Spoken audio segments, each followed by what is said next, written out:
It was my redemption story.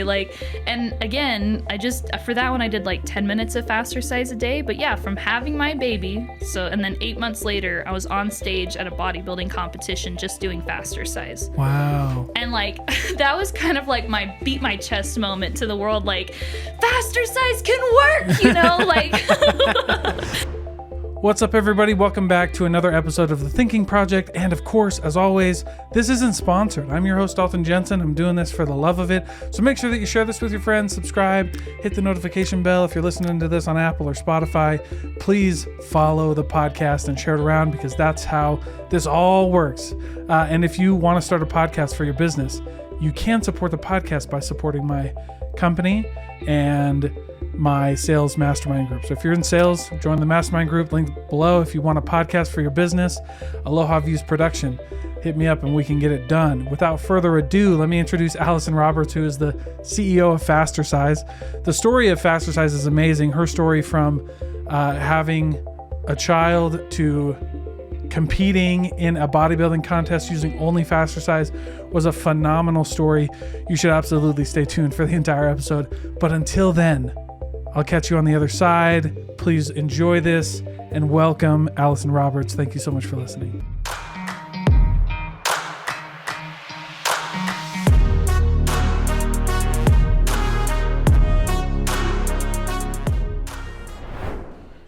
All right, Allison, thank you so much for being here. Happy to be here. Yeah, absolutely. Thank you for showing Fastercise to everybody. Fastercise is a unique exercise, a unique workout.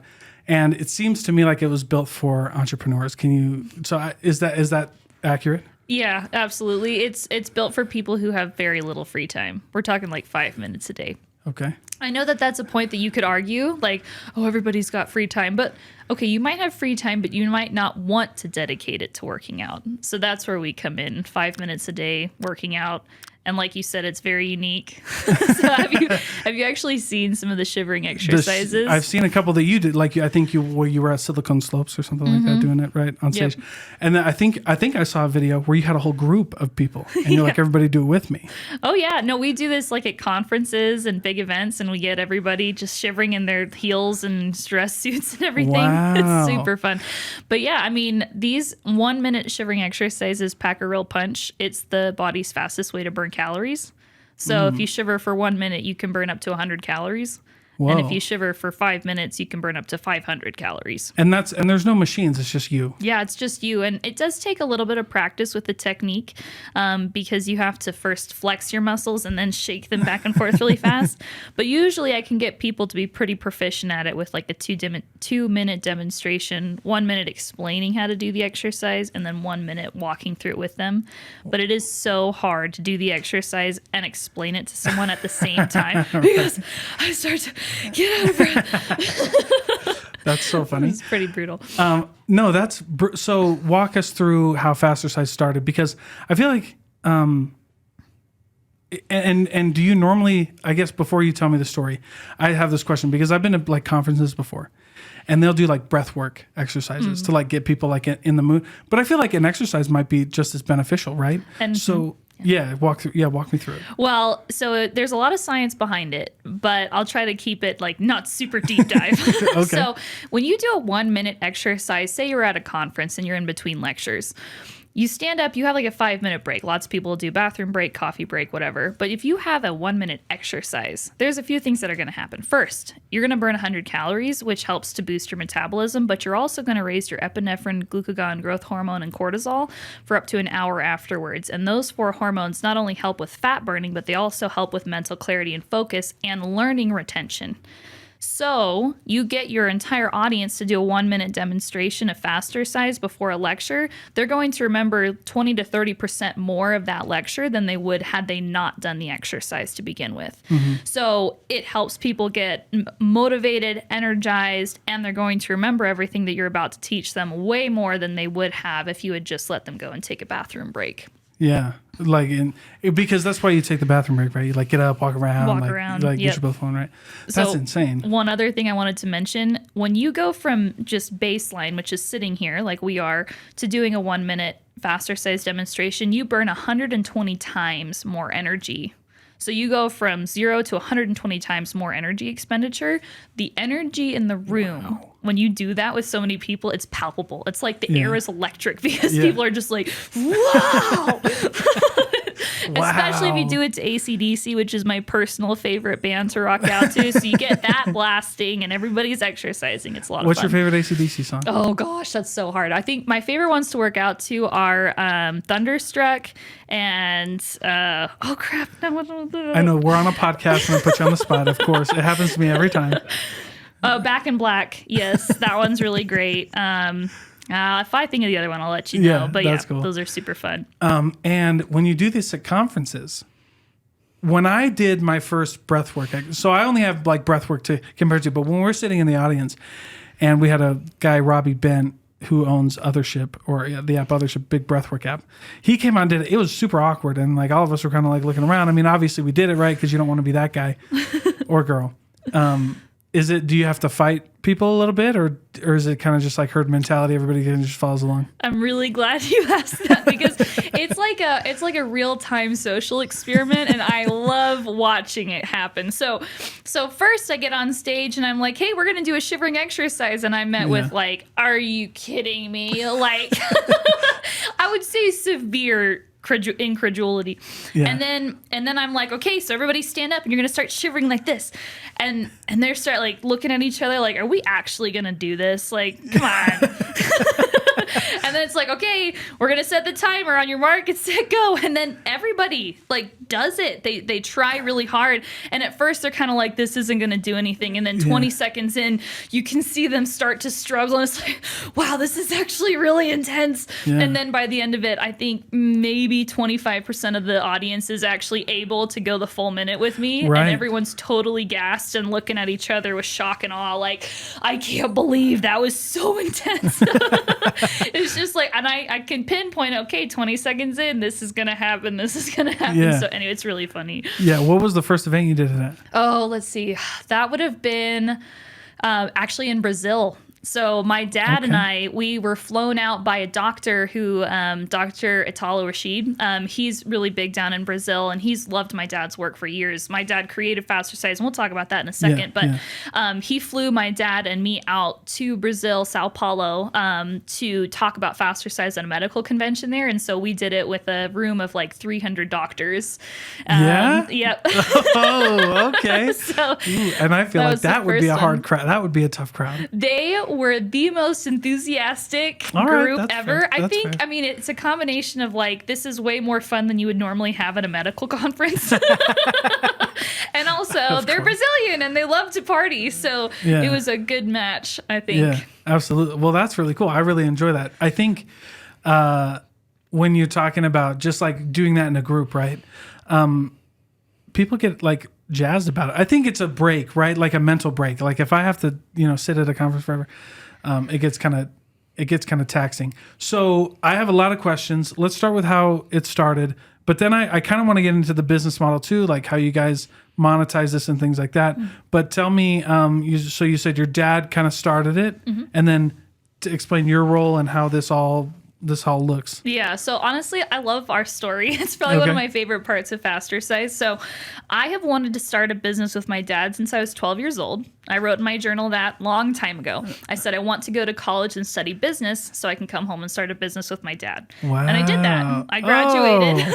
Heck yeah. I graduated from BYU. I was the vice president of the Marriott School. And so I have experience in like HR, finance, economics, data analytics, operations, supply chain. So that was awesome. I got that experience. And then, so my dad, he's a medical doctor. He's a genius, like 30-year career in metabolism and thyroid research. And he's discovered 3 medical innovations. Fastercise is the third. So the first was Wilson's temperature syndrome, which is an issue with the thyroid gland not having the proper T4 to T3 hormone conversion. Again, very nerdy. The second one is a time-release T3 medication. He was the first doctor to propose that for patients to help normalize their temperatures. And then Fastercise. So this is kind of a collection of all the research and insight and patient help and lecturing thousands of doctors over the years he wrote a book on his discovery called The Power of Fastercise, and it references over 200 studies. So it's like a very deep scientific dive on how this affects your hormones and why these exercises work, and what it's going to do for your mitochondria and your Krebs cycle and your energy and all this stuff. But the application is very simple. So he happened to have this discovery and started writing his book right when I had my first kid. Okay, so I was pregnant, gained like 35 pounds, and he told me about this 2 weeks before I had my baby. And I was like, oh, great. Well, now I've got like a postpartum plan that I can do. And so I started doing these like 5 minutes of Fastercise a day pretty much immediately after I had my baby. I think I started a week after. And that's something you can do because the exercises are so easy on your joints and stuff like that. Okay. I wasn't expecting a huge benefit, but I didn't have any alternatives because I was moving across the country, starting a new job, had a baby, trying to buy a house. Like, I just didn't have free time. I was really stressed out. And I was also dealing with postpartum depression. And that combination was it was absolutely brutal. So having a fitness program that I could do like at my desk or in a conference room or in my baby's nursery, just when I had a minute to spare, that made a huge difference for me.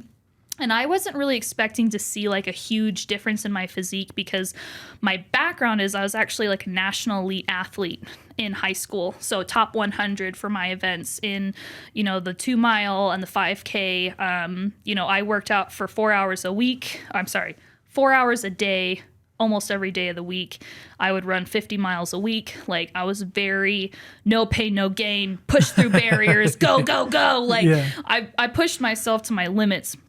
And so having a 5 minute a day fitness program, I was like, what can this do? Like, that just seems like such a tiny little thing. But anyway, I lost 45 pounds in 8 months. Well, I lost 30 of those pounds in 3 months. And then I lost more weight over the following 5 months. And I started to think to myself, like, I have never been this chiseled. I got down to 11% body fat without really even trying. I'm just doing Fastercise. I didn't do weightlifting. I didn't do cardio. What was your diet? My diet was mostly, and this is something that's in the program, avoiding refined starches and sugars. Okay. So like no breads and pastas and cookies, things like that. Okay. And then we recommend just stop eating when you're not hungry. So I didn't do any calorie counting or macros either. Right.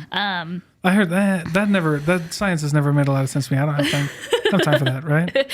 I didn't have time for it. I'm like, I'm not doing it. I cannot plug this into an app, and I'm not going to. I don't have time for that. Well, and there's rationale behind it too, because your body is such a sophisticated machine that there's no way that a calorie counter on your phone is going to be able to account for everything that your appetite can, such as your stress, how well you slept last night, the steps that you've taken, where you're emotionally at these days. Like, all of those factor into how many calories you need to eat. And then in addition, anyway, I'm not going to deep dive. Yeah. But to say, I just did intuitive eating is what we call it. Yeah, that's fair. And so you kind of go, like you said, no refined sugars or starches. So like you kind of go keto or what? Yeah, I would say lower carb. It wasn't like full keto, and I did probably what's closer to carb cycling, because I would do low carb for a few days and just be like, man, I really want some potatoes. Yeah, spaghetti is my favorite meal. Like, hands down, it's my favorite. It's so good.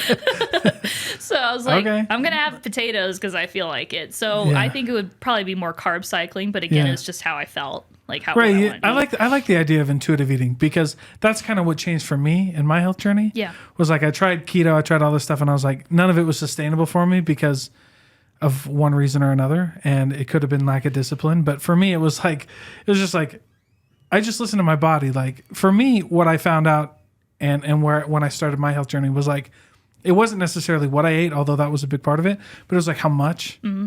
Right. So for me, it was like actually eating less. Yeah. And obviously that's personal, right? Everybody's got to figure it out. I think that's why I like intuitive eating. Yeah. Right? Your body will tell you, kind of give you signs, right? 100%. I mean, yeah. When your hunger goes away, then just stop eating.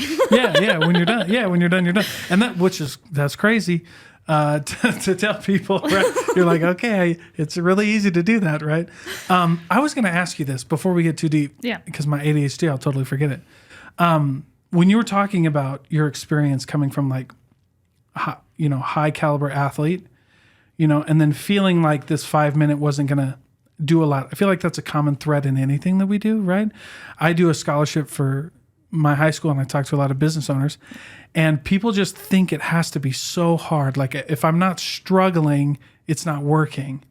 But it seems like everything that I've learned in real life is exactly the opposite. Like you can actually make huge gains with very little, and it doesn't, you don't have to like go crazy. What was kind of your, like, walk me through like your thought process, and then maybe how you deal with that with other people? Yeah. It's so funny because like, I feel like it was I defined my personality as being the girl who breaks through barriers, like when I was in high school. And so like the struggle was important to me. Like I chose my major in college because it was the hardest major to do. Which one?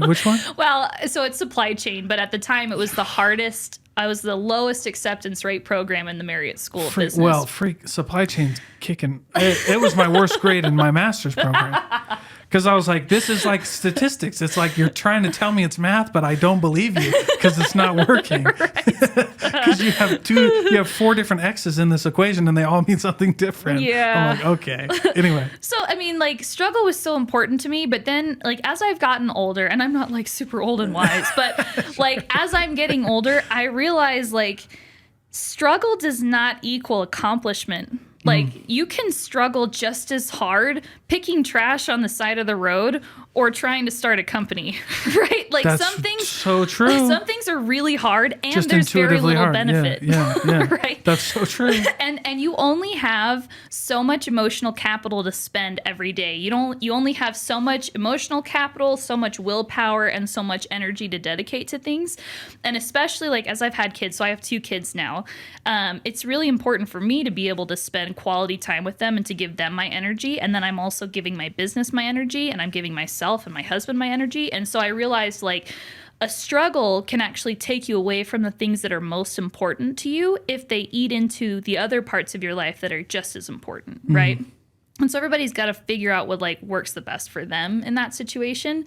But yeah, like having a 5-minute a day fitness program, it almost feels like a superpower because suddenly, like I call them schedule explosions. Like, oh, bam, like your kid got sick and now you can't take him to daycare. Bam, like, there's a snowstorm. Like there are things that happen outside of your control that suddenly make your everyday routine just so hard to maintain.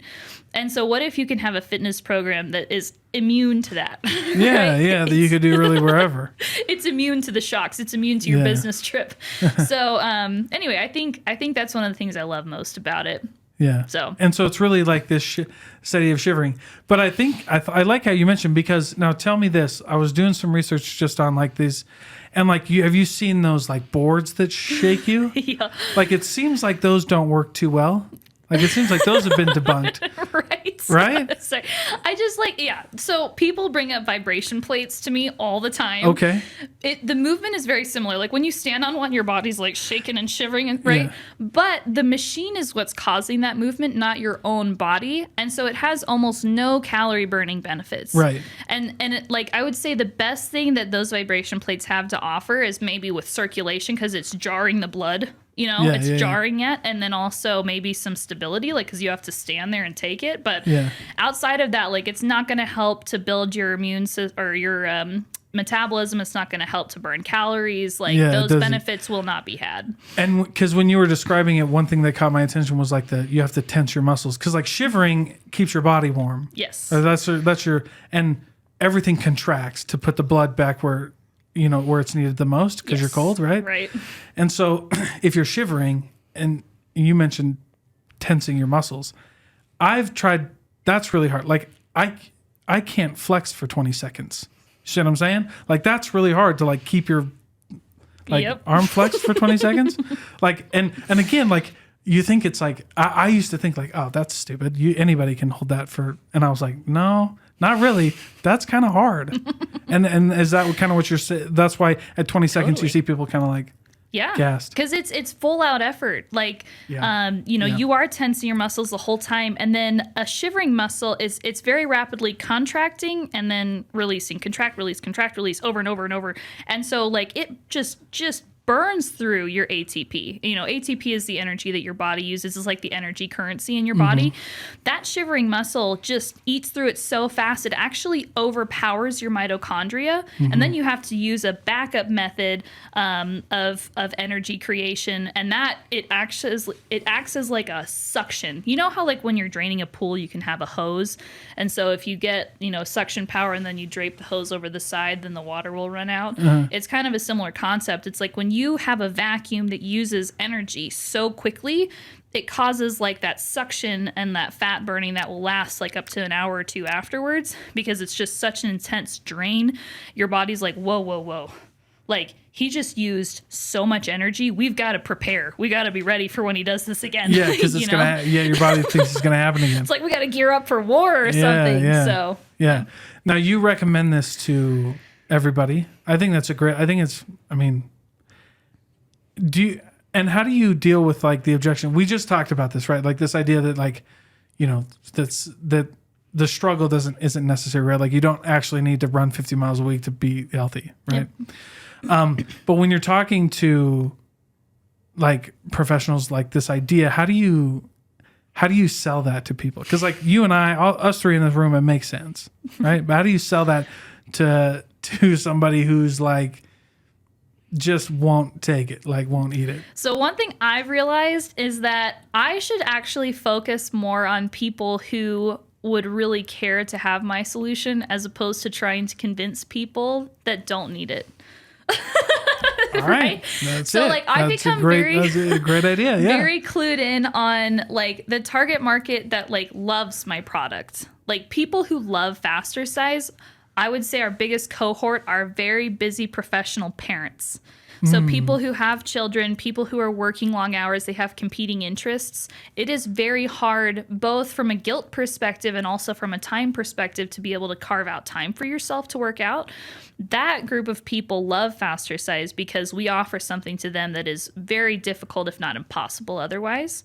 And I do feel, at my core, 100% believe that Fastercise can benefit everyone because it improves your metabolism from the basic rate. But there are some people who would benefit so much more than others, because like if you're already doing a fitness program, like kudos to you, like keep it up. Enjoy what you enjoy doing, right? Because it takes time to find something that works for you. So we're not trying to take away or, try to force people to not do something that's working for them. But 70% of Americans don't get enough exercise. I'm surprised that sounds low to me. 70% sounds a little low. It's a huge problem. Like over half of the adult population globally is trying to lose weight at any given time. Anytime. Yeah. Okay, so if we had a solution that actually worked for people on a large scale, we wouldn't be seeing these kinds of issues. So that's what tells me that there's a huge need for my product, because it is 5 minutes a day. You don't need equipment. You don't need to go anywhere. You don't even have to change your clothes. Yeah. It's so doable. It meets people wherever you are, regardless of I don't have to get all sweaty, because I sweat like a madman, dude. And like one of the things that's especially near and dear to my heart is like, it's especially helpful for people who have like mental health problems. Like, I talked about, I had postpartum depression. Like there are times, like, even though I feel that I am an athlete, when you gain 35 pounds and your stomach's been stretched out from having a kid, you don't feel like an athlete anymore. And going to the gym was actually hard for me because I didn't recognize my body. Sorry. It was just a really hard time. And I think one of the things that's nice about Fastercise is it can help you get from where you are to a much better and happier place. And then you can start exercising in a social way if you want to. But it's like, even if you have self-loathing feelings and you can't stand to look at yourself in the mirror, you can do Fastercise from the comfort of your bedroom without any judgment, right? And so it's just a very like low intimidation, low struggle to just get started. And I think having all of this, my personal life experience after high school and like going through some of the things that I've gone through, I realize how important that is just for accessibility. All of us need a little bit of a lift, a leg up sometimes. Now, I will say, as a happy side to the end of that story, going from feeling very overweight and pudgy and just not happy with myself, like 8 months later, I was on stage at a bodybuilding competition. Whoa. Good for you. What a beautiful story. It was my redemption story. Like, and again, for that one, I did like 10 minutes of Fastercise a day. But yeah, from having my baby. And then 8 months later, I was on stage at a bodybuilding competition just doing Fastercise. Wow. And like, that was kind of like my beat my chest moment to the world. Like, Fastercise can work, like. Wow. Well, I know there's a lot of people who need to hear that story. It's liberating. Like, I mean, I did not anticipate. I mean, first of all, that is such an emotionally taxing thing to do. Like, bodybuilding, you're in a string bikini on stage with other people and they're comparing your physiques to somebody else. Yeah. Like they're literally, that's like Instagram in real life. You know what I'm saying? So like that that's was tough. So outside my comfort zone, but at the same time, like I just felt so proud that like I could have this change, and it only took me 10 minutes a day, right? Yeah. Now, when you were doing bodybuilding, just Fastercise? Just Fastercise. No way. For real. So funny story. When you're lifting weights, right, you get calluses. Like you get big, thick calluses. Yeah. And I was backstage with the other competitors, and obviously they've done like 2 or 3 hours of working out a day to prepare for this competition. Yeah. And I didn't win. I'll just say that. I think I was like 6th out of 11. Which I'm totally fine with. Yeah, well, you did it though, and you were fine. Yeah. Like, I think there's something to be said about just being able to do something like that. Yeah. So I just showed up. I was there. Yeah. But yeah, it was funny talking backstage with the other competitors, and they're talking about like, oh, I've been working out like 2 or 3 hours a day. My husband doesn't understand, but I care so much. And I was like, I get it. Like, this has been huge for you. And then I gave them like high fives. And they like paused when they gave me a high five because I had such soft hands. Yeah. Yeah. They're like it was noticeable, and they were kind of like a little weirded out. Like, what did you do? A hand saw stand down or something? Yeah. But yeah, like when you're shivering, you're not holding on to anything. So your hands. So you got ready. And there's something to be said for that. You know what I mean? Like, yeah, sure, you didn't win, but that wasn't the point. No. It was like you can go from being pregnant to a bodybuilding competition with Fastercise. Mm-hmm. That's insane. I wanted to show like Fastercise can go toe to toe with other fitness programs, and it can be a much less time investment, much lower time investment. That's insane. Right? That's crazy. Yeah. Holy cow! All right, so walk me through, beautiful story. Walk me through the business side of it. Mm-hmm. Yeah, how does this work? Because breath work, fitness, right? Like a lot of these have been monetized through gyms or apps. And it almost seems like, like breath work, like I don't really need an app to do that, right? But tell me like how you have, because I know you guys have a unique way of like bringing that community together. Yeah, absolutely. So the business side, we've done a lot of research on this. I will just say shortly, it has become very clear that the mobile app that we have is far and away the best business model for us, for Fastercise, for a few reasons. So when people get on, it's like a subscription basis, monthly or yearly. Okay. And when people onboard onto our app, we ask them like a question series. What are your goals? When do you want to achieve them by? What's your daily routine look like? When do you normally eat? Things like that. And so then we'll create a custom daily schedule for them. Yeah. And the app is especially important for people who are very, very busy, because we basically take the thought work out of their fitness for them. Yeah. As with any program, you could obviously do whatever exercises you want on your own, but we don't have the time for that, and nor do we have the interest for it, right? Yeah. I mean, we want something that's easy for us to do and it's laid out for us. So that's when we take down all of the thought process. We give you reminders. We show your progress over time. We'll connect you with people that are like-minded individuals, provide encouragement, celebrate your success. Essentially, what we're building is the Duolingo of fitness. Oh, yeah. Cool. So it's quick, easy wins, badges, leaderboards, streaks, as well as connecting with your friends or new friends if you want to do this like on a social basis. Cool. All of the market research we've done has shown that like the gamification and the social element is like super critical. And I think if anyone has the ability to build a Duolingo of fitness, it's us, right? Yeah, because it's only 5 minutes a day. It's super simple. And you can like, streak all day. Mm-hmm. Yeah. That's crazy. I think, the gamification of apps is kind of wild. Like kind of crazy how that started. But I like this because I am, you know, we both are, right? So like that hustle culture world of like, you read if you follow any business people, you end up down this like Jocko Willink, Gary Vee path, right? And by the way, awesome individuals, they make more money than me, so who cares what I have to say about them? But some people don't relate to them, right? Like some people, because one of the reasons I started this podcast was to stop people from like, I almost want to like have people not have their idols be those guys like Warren Buffett or like, because you really don't know what their life is like and or what they deal with day to day. And I had a little taste of it when like I had a outside sales job and I was traveling like a week and a half, 2 weeks out of every month. And I was like, being on a plane, like you think being on a plane is cool, like going to the airport, like I gotta be in 2 cities in 3 days, right? It was like, that's actually terrible. It actually sucks. At least it did for me. And I was like, but I'm probably not alone in that. And so what's cool about Fastercise is that you kind of just like introduce people to like, hey, we're actually all on this boat. And it's kind of crazy that we all didn't realize that we're all on this boat, that we were like comparing ourselves, not even to like at a bodybuilding contest, you're comparing it to other contestants. We were comparing ourselves to like Jocko Willink. Like I have no business comparing myself to those guys. Yeah. But we can all kind of like band together and we don't have to like, we don't have to wake up at 3:00 in the morning and do a Mark Wahlberg schedule. Right? What a nightmare. Yeah. See, it would not, it's not fun, right? Like people are like, that's the epitome of whatever. And it's like, I doubt it.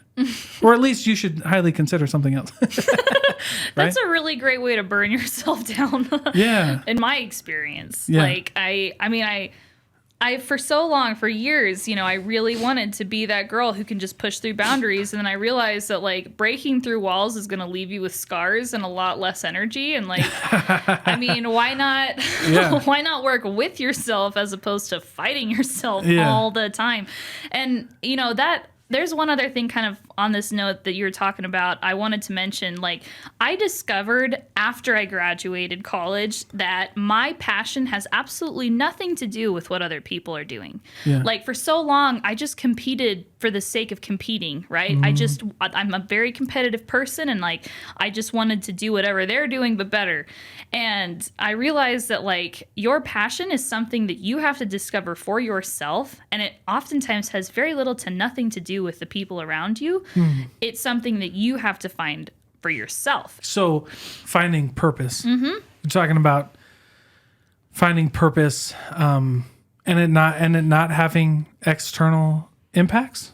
Well, I guess maybe not impact, because I'm definitely doing what I do to try to help people's lives be better. But I think it's more like, I'm not building Fastercise because one of my friends started building an app and I thought that I could do it better. You know what I mean? Yeah, it's almost like a projection. Yes. Yeah. Or like, kind of leaderboarding your friends. It's like, oh, they're really successful and they're pretty successful too, and I should try to be at the top. It's like, I feel like we all get sucked into this pattern of just, trying to be better than the next guy, when what we really should be looking at is what makes me happy and how can I do that the best possible, I like that because I think there's one principle that is totally true, and that's like what you find annoying in another person is actually just a projection of yourself, right? Like that's a really hard truth to like swallow. That's a hard pill. But I think then the opposite would be true, right? Like the things you find good in people would also be a projection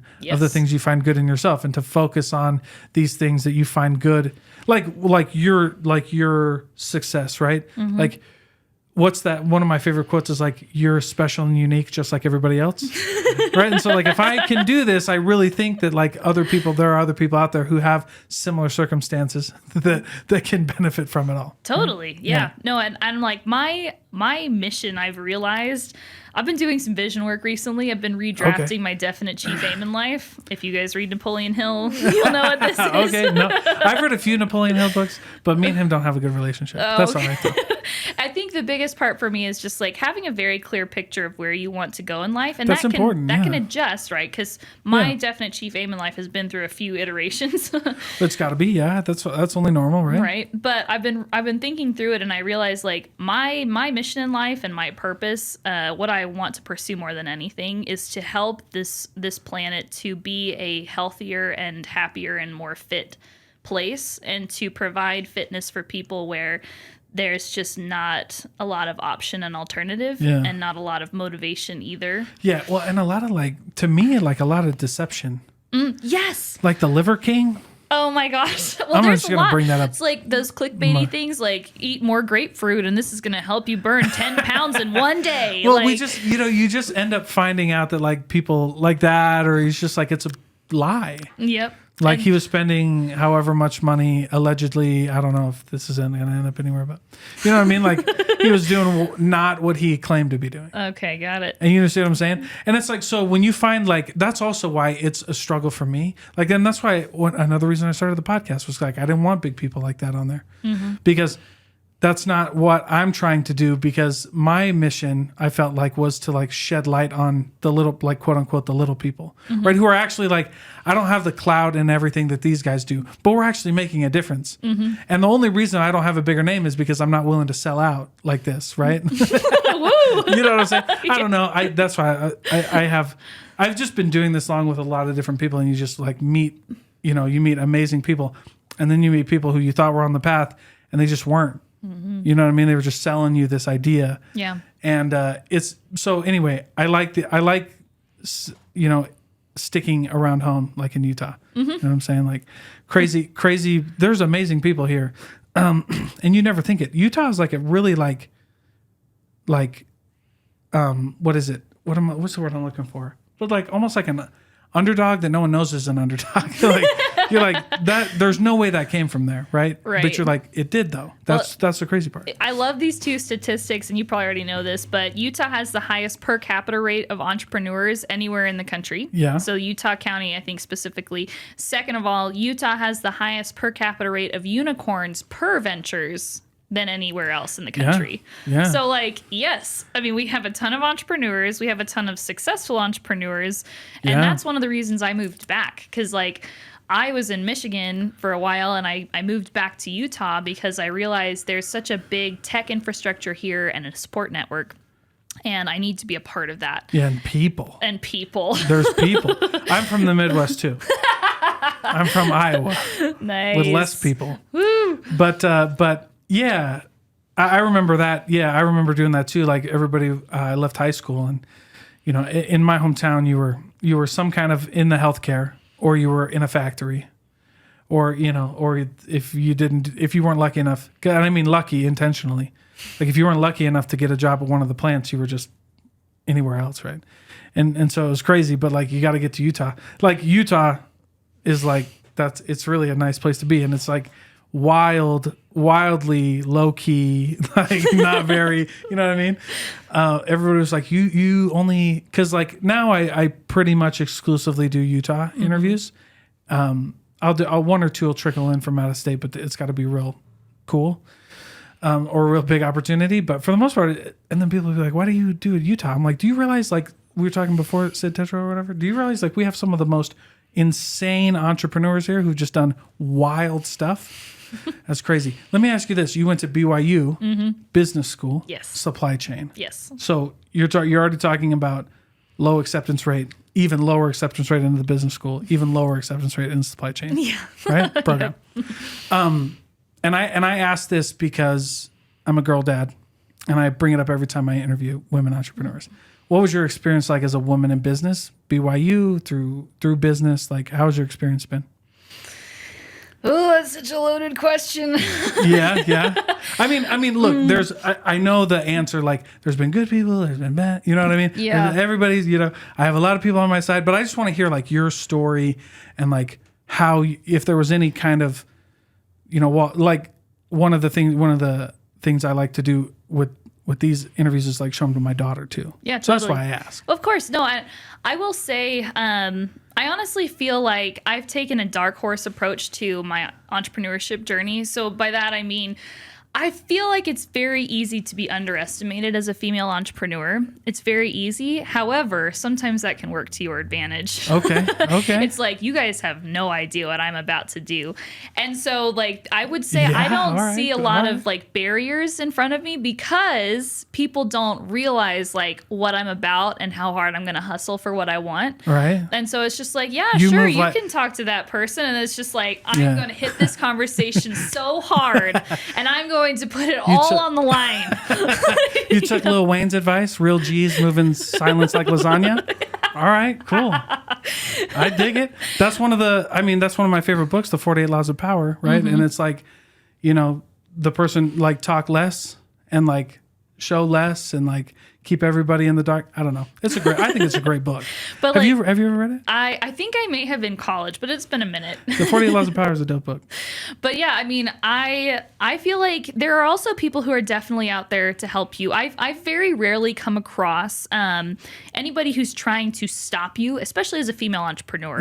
They may not help you, but there are very few people who would try to stop you. Yeah, so I guess there's like levels, right? There's people who actively are like, you're a woman in business, don't know what you do. You know what I mean? Yeah, like that. I've never really experienced that. Okay, but then there's the other group that's like doesn't even like notice you're in the room, and I don't know what's worse. Apathetic. Yeah, they're just like, I've experienced a lot of apathetic people, and I think that's one thing that drives me to be even hungrier and more aggressive. Yeah. Because this is just a funny story I'm going to tell from high school because it's one core memory I'll never forget. I was running the mile race, and it may have been one of the first times that I ran it. And I was competing against this other girl who was like county champ. And I was like, I'm going to beat her. I'm going to kick her trash. She has no idea what's about to come. Yeah. And her coach, we were neck and neck most of the race. It's 4 laps. So we were on lap 3. And her coach was like, she's tired. Speaking about me. Yeah. She's tired. She can't keep going. Go kick her butt. Come on. She's got nothing in the tank. And I was like, I'll show you. And I took off. I must have finished like a half to 3/4 of a lap ahead of his runner. I was like,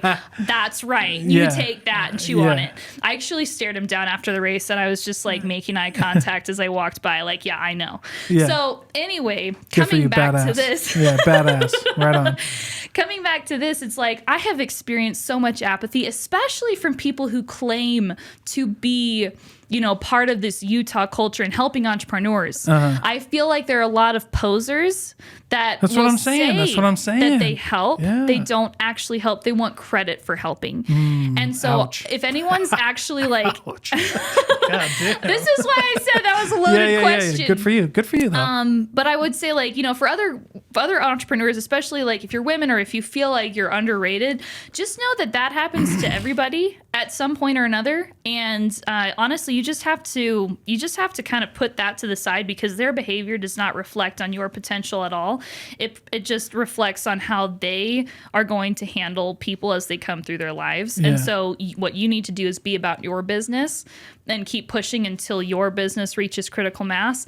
Yeah. And oftentimes I found like when I start to have success, those people come trickling back in like, hey, do you remember that? Buddy. Like I've been here with you the whole time. And it's like, you haven't. You know that and I know that, but I'm still going to be nice to you. Yeah. You remember that one time? I do. I try not to hold a grudge because I feel like that brings negative energy, but like, yeah, so you kind of like protect your peace. Yeah, you got to protect your peace, and you also need to know your worth. So like I'm never going to chase somebody who doesn't want to be involved with me because I know what I have and I know what I'm about and I know that it's worthwhile. And if other people can't see that, I absolutely wouldn't want to work with them. You bring up a really interesting point about just how to move forward in general, and that's like knowing where you're at, right? Like knowing truly like your position.